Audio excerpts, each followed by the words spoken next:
किसी कवि की खूबसूरत पंक्तियां हैं। छठे जो बादल लौटी रौनक, पर्वत ने ओढ़ी है हरी चदरिया, आस्था और कुदरत के मिलन की फिर से सज गई है डगरिया। जी हाँ, बारिश के मौसम में पहाड़ों की खूबसूरती अपने चरम पर होती है, लेकिन कभी कभी यही मौसम राह में थोड़ी रुकावट ले आता है।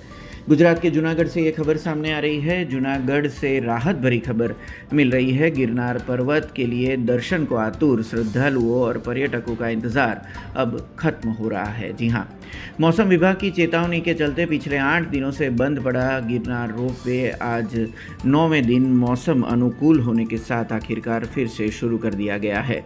रोपवे शुरू होने की खबर मिलते ही आज सुबह से ही गिरनार की सीढ़ियों पर और रोपवे स्टेशन पर यात्रियों का भारी हुजूम देखने को मिला। प्रशासन की ओर से सुरक्षा का पूरा ध्यान रखा गया है। फिलहाल यात्रियों को विधिवत रजिस्ट्रेशन के बाद ही गिरनार की पुरानी सीढ़ियां, नई सीढ़ियां और रोपवे के माध्यम से ऊपर जाने की अनुमति दी जा रही है।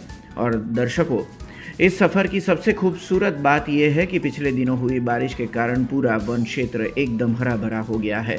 गिरनार पर्वत के विजुअल देखकर ऐसा लग रहा है कि मानो प्रकृति ने हरियाली कोई मखमली चादर ओढ़ ली हो। बादलों के बीच से झांकता ये विहंगम दृश्य पर्यटकों और शिव भक्तों का मन मोह रहा है।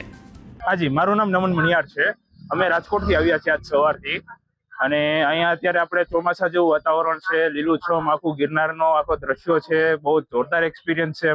ખૂબ જ ટ્રાફિક છે, આખું ઠંડક જેવું વાતાવરણ છે। અહીંયા જટાશંકરનો આ અનુભવ લીધો અમે અમે અંદર જે આવ્યા છીએ પાણીના ધોધ તરફથી। ખૂબ સરસ અત્યારે વાતાવરણ છે, ટ્રાફિક ફૂલ છે, પાર્કિંગમાં અત્યારે ફૂલ માણસો બધા આવ્યા છે। અહીંયા એકવાર એક્સપિરિયન્સ કરવા જેવો છે, બધાએ આવવું જોઈએ। અહીંયા ખૂબ સરસ એક્સપિરિયન્સ રહ્યો છે। અહીંયાનું જે તંત્ર છે બધું એમ સપોર્ટિવ છે। આપણે અહીંયા વસ્તુ સારી અહીંયા છે એક્સપિરિયન્સ કરવા માટેની। માણસો ખૂબ સારા છે, ખાણીપીણીની ખૂબ મજા આવે એવું છે બધાને અહીંયા।